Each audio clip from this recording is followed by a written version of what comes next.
விலக்கப்பட்ட கனியை உண்டாயோ என்றார். பெண் கொடுத்தால் அதனால் உண்டேன் என்றாரே, நீ இதை செய்தாய் என்று பெண்ணிடம் கேட்டார்.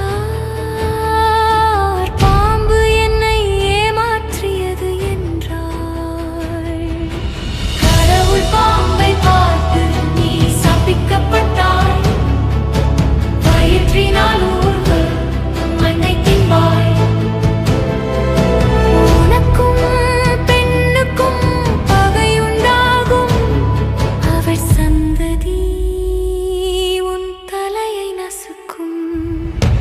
பெண்ணே, உன் கர்ப்பவேதனை மிகும், கணவன் உன்னை என்றும் ஆண்டு கொள்வனாதாமே. நிலம் சபிக்கப்பட்டது, உன்னாலே வருந்தி உழைத்து உன் பாய் வாழ்நாளிலே. முச்செடியும் களைகளும் பூமி முளைப்பிக்கும், நெற்றி வியர்வை நிலத்தில் சிந்தும். மண்ணில் இருந்து வந்தாய் மனிதா, நீயும் மீண்டும் அந்த மண்ணுக்கே திரும்புவாய். மனைவிக்கு